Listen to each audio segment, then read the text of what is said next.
Salve, salve nação alvinegra, começando mais um vídeo aqui no canal John do Timão.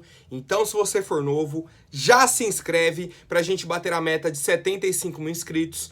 Deixem um like para fortalecer e também sigam o John nas redes sociais, Instagram, TikTok, Quai e Twitter. Todos os links aqui na descrição para vocês. Começando uma semana importantíssima, começando aí também o mês de agosto, tá? Dia 1º de agosto, hoje, segunda-feira.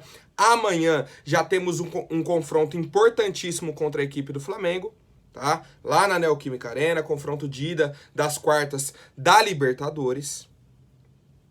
E assim, eu sempre falo, quando o Corinthians vence no final de semana, a nossa semana começa tranquila. O Corinthians venceu o Botafogo no fim de semana por 1-0, só que a semana não começou tranquila. Por quê? Porque amanhã já tem decisão, tá? Então, o decorrer da semana vai depender do resultado do Corinthians amanhã, tá? Quem não tá ansioso, quem não já tá pensando no Flamengo, meu Deus do céu. A gente já tá nessa sintonia, tá? Vamos fazer aí só um apanhado sobre a partida de sábado, tá? O Corinthians entrou em campo sábado, 7 da noite, contra a equipe do Botafogo. Vencemos por 1-0, gol do Mosquito. Tivemos uma escalação, vamos dizer, mista, certo? Uma escalação mista, aquele rodízio que o Vitor Pereira vem implementando, e a equipe deu uma resposta, né? Depois da derrota aí vergonhosa para a equipe do Atlético Goianiense, que a gente não atacou, a gente não chutou no gol, tá? Então assim, a gente entrou em casa contra a equipe do Botafogo, que, como eu falei, é uma equipe que tem jogadores com muita qualidade, mas que não engrenou, tá? Jogadores que não se conheciam, nunca trabalharam juntos, jogadores jovens, tá? Muitos jogadores jovens, então uma equipe em formação, tá? A equipe do Botafogo é uma equipe em formação. O Corinthians não tem nada a ver com isso, tá? Precisava da vitória, ainda mais pelo resultado do Palmeiras, que venceu aí também a equipe do Ceará. Então, o Corinthians precisava dessa vitória, o Palmeiras já tinha aberto aí 7 pontos, em cima do Corinthians, a gente consegue essa vitória numa atuação muito importante da nossa equipe, tá? Atuação muito importante, uma atuação consistente. Ao meu ver, o Corinthians poderia ter tido mais tranquilidade na partida, tá? Se tivesse feito 2-0, aí você consegue respirar, consegue ter aquela paz dentro de campo. O Botafogo tentou assustar o Corinthians começou a criar algumas oportunidades, tá? Principalmente com o Fausto Vera, com o Roger Guedes ali na linha do ataque. E aí temos o nosso gol, numa bola roubada pelo Rony, tá? O Mezenga, né, que é o zagueiro aí do Botafogo, errou uma vez, a bola voltou para ele errou de novo, caiu no Mosquito, ele meio que consegue roubar a bola, o Mezenga vem para dar o bote, para dividir com o Mosquito, perde, tenta dar o bote, erra, e aí o Mosquito sai contra outro zagueiro, consegue puxar para a esquerda e fazer um belo gol aí. O gol que se concretizou na vitória do Corinthians. Importante finalização do Mosquito. Importante ele fazer esse gol. Pô, John, não era você que criticava o Mosquito, que isso e aquilo? Ao meu ver, é só vocês pegarem a finalização do Mosquito no segundo tempo. Uma bola que cai no Rafael Ramos. Ele faz o cruzamento rasteiro para trás, o Mosquito domina, no pé bom dele, e aí ele chuta para fora, tá? O Mosquito fez o gol? Fez, mas a minha crítica é, a finalização do Mosquito não é boa, tá? Assim como eu tenho uma crítica para todos os demais jogadores. Esse fundamento aqui, esse jogador não é bom, não é bom. O Mosquito entrou como titular, fez o gol da vitória e foi muito importante para a equipe do Corinthians. Dos melhores em campo, temos o Bruno Mendes, o Balbuena, o próprio Rafael Ramos também foi muito bem, tá? Então, assim, tivemos um destaque defensivo grande, o Cássio foi muito importante na reta final, tá? Que a gente teve 1-0, teve algumas oportunidades, tá? Tivemos aí algumas mudanças, né, principalmente do meio pra frente, só o Fausto Vera jogou os 90 minutos, tá? O Rony saiu, o Juliano saiu, o Roger saiu, o Mosquito saiu, o Giovani saiu. Tivemos ainda um volume para fazer o segundo gol com essas mudanças, mas quem assustou também foi o Botafogo. Num cruzamento, né, para o Matheus Nascimento, o Cássio ainda estava um pouco fora do gol, que ele ficou na dúvida, sai ou não sai, e fez uma grande defesa. Tivemos aí algumas outras finalizações do Botafogo, finalizações do Corinthians, mas ficou no 1-0, 3 pontos para conta, tá? Nesse momento aí, a gente continua 4 pontos atrás do Palmeiras. Próxima rodada a gente pega o Avaí. Depois temos o clássico contra o Palmeiras, tá? Na semana aí, entre a volta das quartas da Libertadores e a volta das quartas da Copa do Brasil. Então a gente já vai sabendo se classificou ou não para a semifinal da Libertadores. E tem, no outro meio de semana, o confronto de volta contra o Atlético Goianiense. Um clássico, na teoria agora, entre o primeiro e o segundo colocado do Brasileirão. A gente está aí a 4 pontos do Fluminense, só que o Fluminense joga hoje contra o Santos, lá na Vila Belmiro, tá? Então o jogo hoje, acho que é 8 horas na Vila Belmiro, pra gente saber se o Flu volta a ficar apenas 1 ponto do Corinthians, se fica a 3, tá? Um possível empate, ou se o Santos vencer, mantém a distância aí de 4 pontos, não só pro Fluminense, como pro Atlético Paranaense. E aí temos o Flamengo 33, Inter 33, e o Galo, que há 2 rodadas estava colado no Corinthians, colado, já tinha ultrapassado, né, o Corinthians, na verdade. O Galo agora mantém aí 32 pontos, está na 7ª colocação. Quero saber a opinião de vocês, rapaziada. Obviamente, dá pra gente estender aí, ó. Daria pra falar 20 minutos só sobre o jogo de sábado. Mas temos outras novidades aí, outras notícias. Vamos estendendo. Quero saber o que acharam da atuação do Corinthians no sábado contra a equipe do Botafogo. Bom, um ponto que eu queria trazer, tá? Foi a estreia aí do Fausto Vera como titular, tá? Primeiro jogo do Fausto Vera também dentro da Neoquímica Arena. Então ele ter aí essa experiência também de jogar ao lado da torcida do Corinthians é muito importante. E aí, o principal comentário que eu vi de todos os torcedores. É um cara que chega e finaliza. A primeira dele, que foi um passo, acho que do Mosquito, o Roger faz o pivô, ele chega e finaliza, meu Deus do céu. Bate cruzado, ele bateu aberto, um chute todo feio, mas chegou e finalizou. Teve uma outra oportunidade, um contra-ataque, o William jogou nele, ele puxou para a esquerda e finalizou. Uma outra que ele pisou dentro da área, bateu cruzado, ninguém entrou, uma bola que foi até fechada, né? Então assim, o que a gente pode tirar já de análise, entender aí o futebol do Fausto Vera? É um cara intenso, tá? O cara que mais fez desarme, um cara que foi muito bem na marcação, tá? Pela equipe do Corinthians. E quando avançou, teve qualidade, abriu, ele dá no gol. Ele finaliza, tá? Isso eu acho importante. O que eu falava do Maicon, a gente não vê o Maicon bater no gol, cara. Não vê o Maicon chutar no gol. O Duqueiroz é um cara que tem tentado finalizar, mas não finaliza no gol, tá? Das finalizações que eu lembro do Duqueiroz é tudo pra fora. O Rony não chuta no gol. O Giuliano eu não vou nem falar. O Giuliano pode ter o espaço que tem, ele não finaliza no gol. O Cantígio não bate no gol. Então assim, a gente tem meio-campistas, que são esses jogadores que têm oportunidade, que não finalizam. Quem finaliza? O Roger Guedes, da onde domina, bate no gol. O Adson, quando consegue puxar pra dentro. O William, muito raramente, quando consegue puxar pra dentro, finaliza. Tá? Mas a preferência do William é sempre buscar um outro companheiro. Tá? Esse é o time do Corinthians. Então, assim, em questão de característica, acho que esse ponto aí do Fausto Vera é muito importante para a equipe do Corinthians.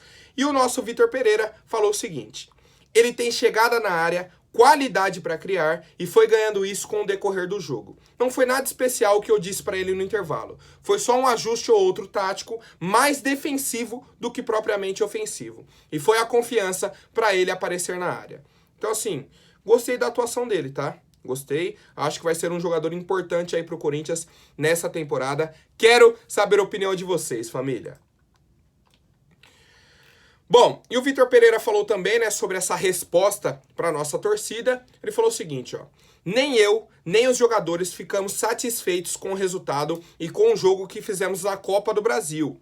Tínhamos que dar uma resposta, voltar ao nosso nível e demos uma resposta contra uma boa equipe num jogo bem jogado. Um jogo com ritmo, bom jogo para se ver. Ganhamos com justiça, podíamos ter um jogo mais tranquilo, tivemos chance de fazer um segundo ou terceiro, mas não aconteceu. E no final, cresceram ali nos últimos 5 minutos e criaram uma situação que poderia ter custado 2 pontos. Não aconteceu, pois temos o Cássio no gol. Acho que merecemos a vitória. Inclusive, uma ótima homenagem aí pro Cássio, tá? mais do que merecida.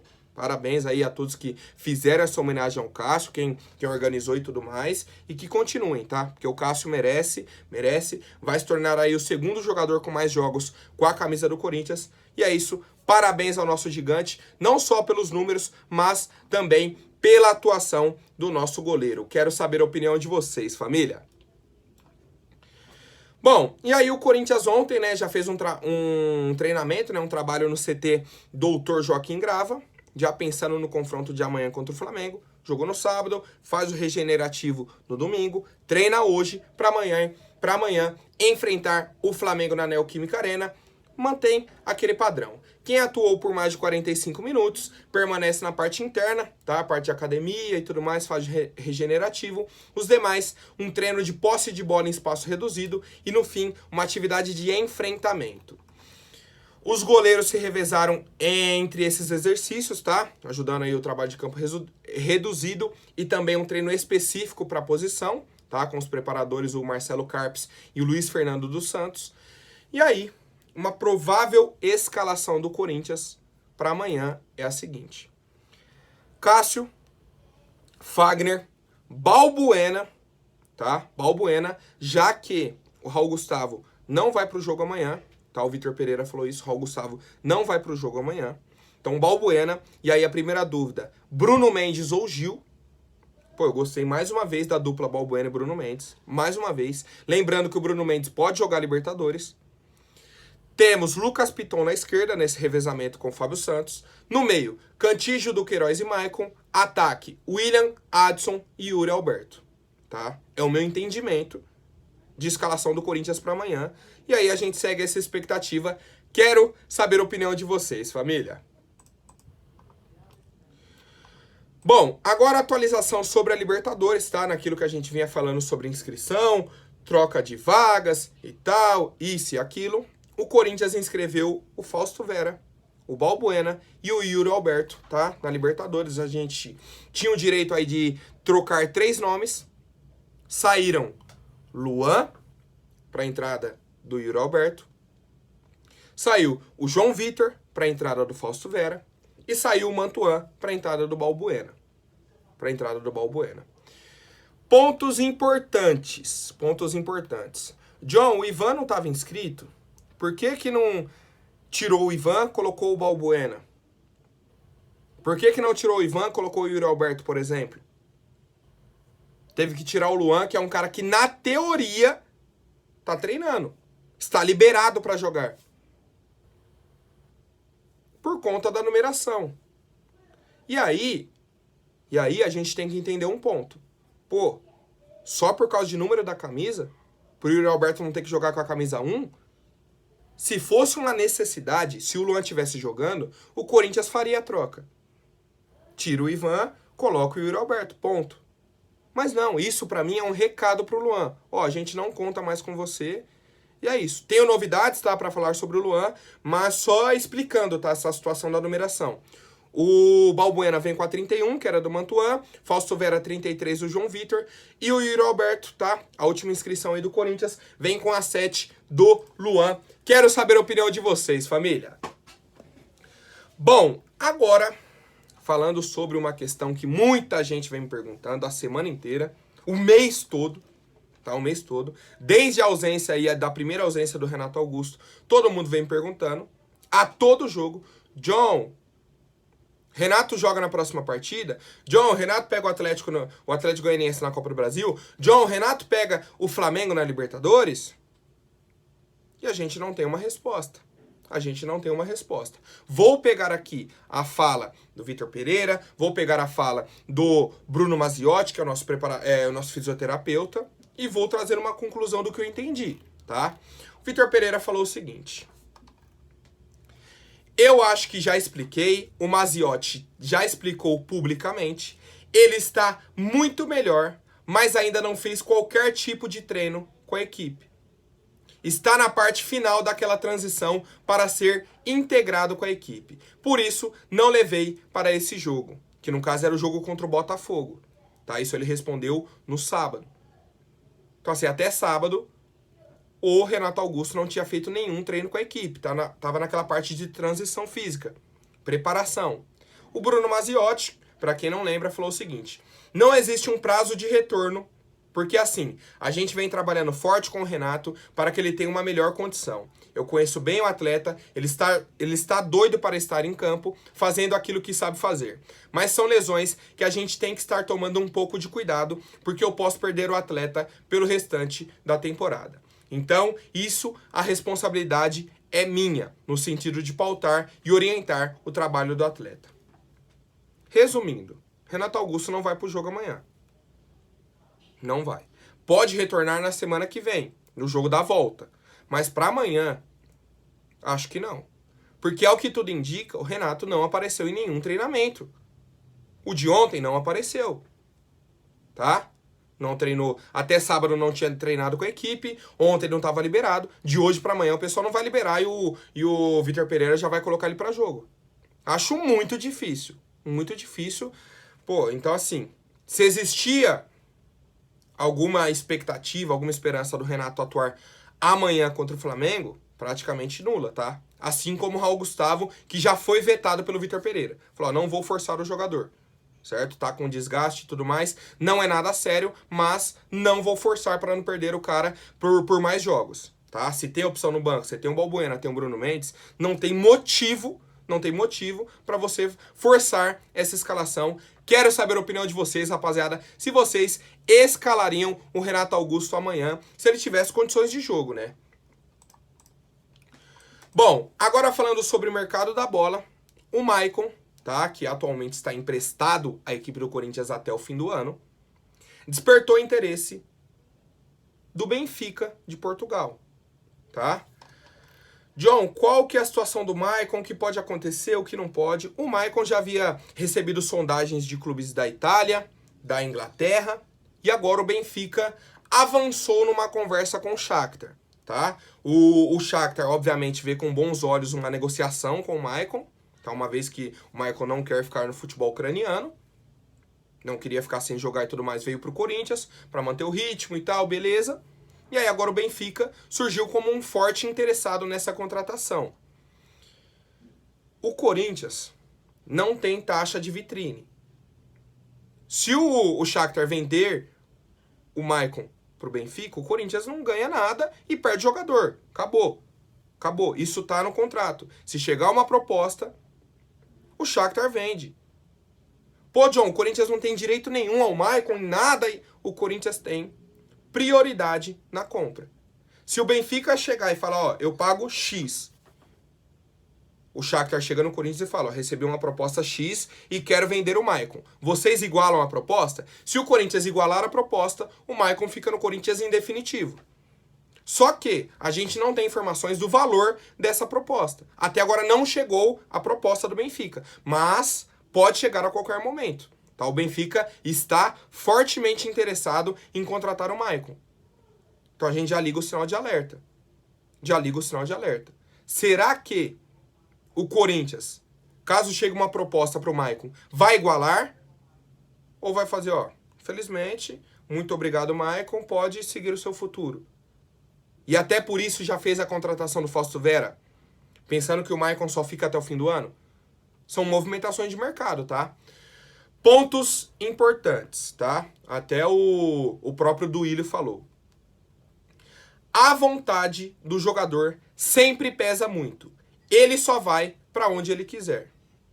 Então, assim, a janela internacional tá aberta, tá? O Benfica pode sim fazer uma proposta, só que um ponto importante. Se o Maicon chegar e falar, não quero cumprir o meu contrato aqui com a equipe do Corinthians. Até o fim do ano, no fim do ano eu vejo o que eu faço. Beleza, pode acontecer também, tá? Pode acontecer. Mas não dá pra gente confiar só nisso. Quero saber a opinião de vocês, rapaziada. Vocês acham que o Maicon pode sair do Corinthians nessa janela ou não? Agora, rapidinho antes da última notícia, vou pedir para quem não for inscrito, se inscreva aí embaixo e já deixem um like para fortalecer, ó. Já tô no ritmo, tá? Já tô no ritmo da Libertadores, em busca da América, Corinthians, tá? Os jogadores aqui, ó, William, Roger Guedes, Renato Augusto, Mantuan, tá até o Mantuan aqui no cantinho. Corinthians vs Boca Juniors, dia 28/6/2022, foi o jogo de ida, né? Enfim. Mercado da bola, família. O Santos está com a negociação extremamente avançada com o Ramiro, tá? Nosso volante. O Ramiro tem contrato com o Corinthians até o fim do ano, tá? Até o fim do ano agora. Tá sem espaço no Corinthians, retornou de empréstimo, o Corinthians está esperando alguma proposta. E a situação é a seguinte. O Ramiro pode ser emprestado para o Santos. Existe essa possibilidade, empresta ele ao Santos. E aí acaba o contrato dele no fim do ano, ele vê o que faz. Como existe também a possibilidade, igual foi feito com o Camacho, com outros jogadores, faz o seguinte, rescinde o contrato com o Ramiro, ele vai de graça pro Santos, já fica direto lá, tá? Pra não ter isso, empresta ele, depois ele fica livre no mercado e aí assina com o Santos. O Ramiro está com negociações extremamente avançadas com o Santos, tá? Essa é a situação. Ou ele vai por empréstimo, ou rescinde com o Corinthians e vai de graça pro Santos. Essa é a situação. Eu, obviamente, cobraria uma compensação financeira por isso. Tentaria algo, ganhar algum valor em cima do Ramiro. Mas, só do Corinthians não pagar o salário já é um alívio pra gente. Pô, John, Ramiro isso, Ramiro é importante pra gente, Ramiro pode ser importante, Ramiro aquilo e tal. Em algum momento a gente ficou sem volante aqui, e aí a gente lembrou do Ramiro e tal. Entendo. Mas, pro Corinthians liberar o Ramiro, houve o veredito do Vitor Pereira. Vitor Pereira acompanhou o cara e deve ter falado, eu não vou trabalhar com ele. Tem a chegada do Fausto Vera também, tem essa situação do Maicon indefinida. Então, só assim, as movimentações do mercado. Eu, como já falei aqui em outras ocasiões, não sou fã do futebol do Ramiro. Não faço questão de tê-lo no nosso elenco. Obviamente, se vai negociar o cara, daria para receber algum valor. Mas a gente sabe como funciona o mercado da bola. E aí, a gente tem uma outra situação. O Santos queria um pacote de reforços do Corinthians. Avançou nas negociações com o Ramiro, quer o Luan, e queria também o Matheus Vital. Só que o Matheus Vital, o Corinthians já vetou. Ele falou, não, o Matheus Vital pro Santos, não. O Ramiro, como eu falei, negociações avançadas. Por empréstimo, vai rescindir, vai para lá? Não sabemos. Agora o Luan seria uma negociação por empréstimo. Por empréstimo até dezembro. Porque o Luan não tem só contrato até o fim do ano, ele tem contrato até o fim de 2023. Então mais 1 ano e meio de contrato com o Corinthians. Qual que é o problema, tá, da informação que foi passada aí pelo Samir Carvalho? Que o Santos queria que o Corinthians pagasse 100% do salário do Luan. O Ramiro, obviamente, o Santos ia pagar o salário, beleza. Mas o salário do Luan, quem pagaria era o Corinthians. Aí é sacanagem. O Santos tem que pagar, no mínimo, alguma porcentagem. 30%, 40%, 50%, não sei. Isso seria em negociação. Mas o Corinthians pagar 100% do salário pro Luan jogar no Santos, pelo amor de Deus. Obviamente que a diretoria quer se livrar do cara. Mas, pô, põe o Santos pra pagar qualquer coisa pro Luan. Tira uma porcentagem daqui. Não é possível, cara. Não é possível, tá? Então, assim, aguardamos movimentações nesse sentido. O Santos tá buscando se reforçar. O Ramiro está com um pé já no Santos, tá? Essa é a informação que a gente tem. Do Luan, é uma negociação que ainda tá caminhando. Sobre o Matheus Vital, o Corinthians vetou. Quero saber a opinião de vocês, se vocês negociariam algum desses três. Negociaria o Luan e o Ramiro, seguro o Vital, ou só o Ramiro, só o Luan. Comentem aí, por favor. Por hoje é isso, família. Amanhã eu volto com mais notícias sobre o nosso Coringão. Até mais, um forte abraço e vai Corinthians!